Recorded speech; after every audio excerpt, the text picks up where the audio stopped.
এটা কোন জায়গা আছে দাদা? এটা এটা হচ্ছে আমাদের 8 মাইল শিবরামপুর, দক্ষিণ 24 পরগনা। আচ্ছা, এটা কি সাপ পেয়েছেন? আমাদের বাঁকির মধ্যে তপ সাপ। আচ্ছা, এই নদীতে বসানো হয় বাঁকিটা, ওই নদীতে পেয়েছি। নোনা জল তো?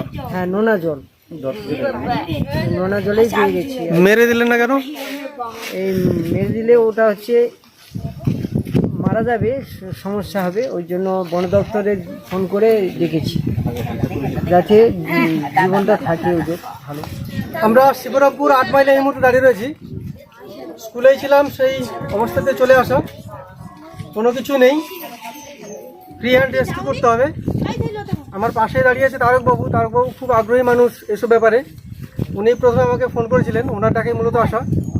এই তারকবাবুরা আছেন বলেই হয়তো আমরা স্নেকগুলোকে রেস্কিউ করতে পারি, কারণ আমাদেরকে খোঁজ না দিলে বা খবর না দিলে আমরা জানতেই পারবো না, এগুলোকে মেরে ফেলা হবে। সেক্ষেত্রে পরিবেশে যেমন ভারসাম্য ক্ষতি হবে, তেমন আমাদের মানব জীবনেরও ক্ষতি হবে। আমরা প্রতিটা ভিডিওতে প্রায় কম বেশি বলে থাকি, এই সাপের বিষ থেকে খুব জীবনদায়ী ওষুধ তৈরি হয়, যেগুলো আমাদের মানব জীবনে প্রচুর কাজে লাগে। বিশেষ করে একটু খেয়াল করে দেখবেন, প্রতিটা বাড়িতে এখন হার্টের পেশেন্ট রয়েছে, হার্টের 50% ওষুধ এই সাপের বিষ থেকেই আসে। তাই দয়া করে এই সাপগুলোকে মারবেন না, এগুলোকে বাঁচান, এগুলোর বাঁচার প্রয়োজন রয়েছে। চলুন, অনেক সময় আটকে রয়েছে, আমরা আপাতত একে রেস্কিউ করে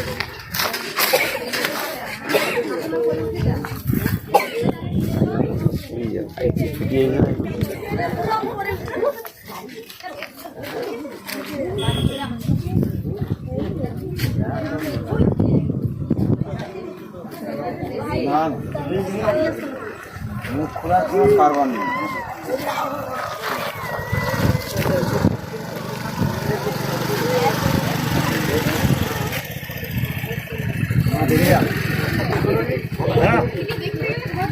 আচ্ছা, হোক, হাত দিয়ে সাপ বার কেন?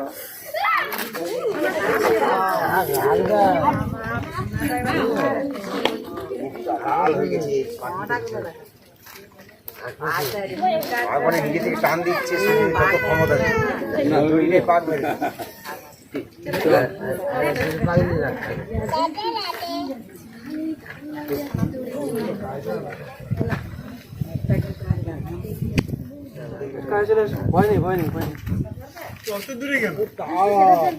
এই মুখটা লাল হওয়ার একটাই কারণ, একাধিকবার বেরোনোর জন্য চেষ্টা করেছে এবং বাকিটা জালের রয়েছে, এই যন্ত্রটা জালের, সে কারণে ঘষা লেগে লাল হয়েছে, অন্য কোনো বিষয় কিন্তু নেই।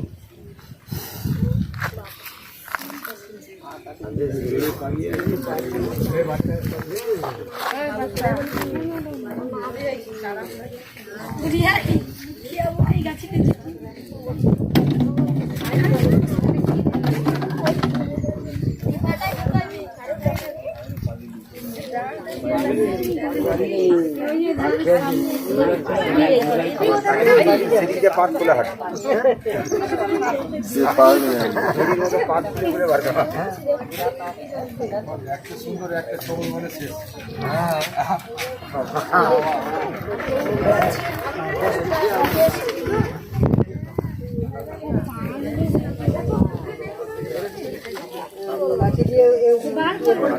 না না না,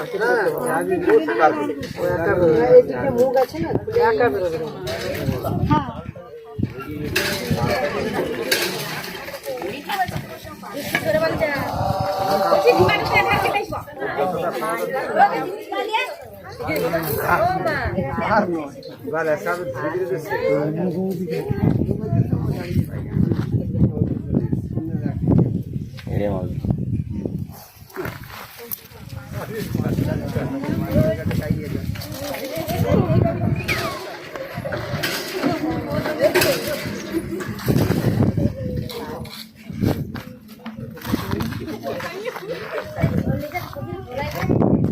যতক্ষণ না নিজে থেকে বেরোবে ততক্ষণ একে বের করা সম্ভব নয়। এ এমনভাবে প্যাঁচ দেবে যে ভেঙে যাবে, কিন্তু এ চট করে বেরোবে না।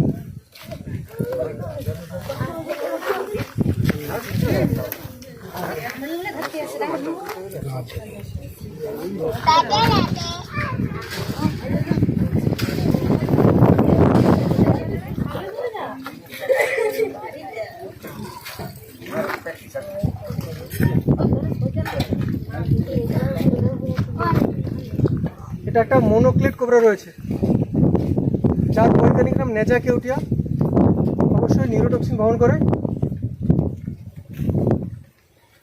ওনাটা ফুটটা মেলতে পারছে না।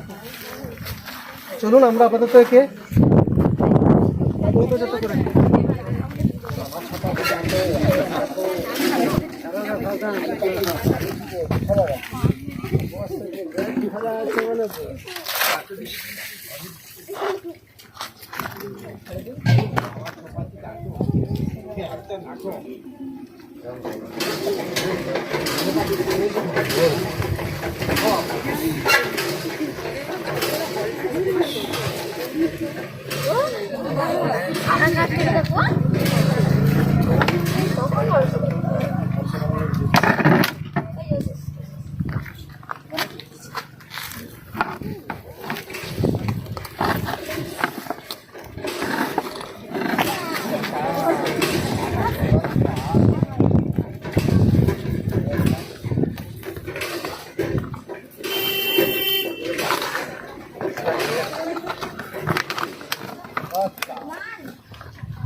টেকনোলজি না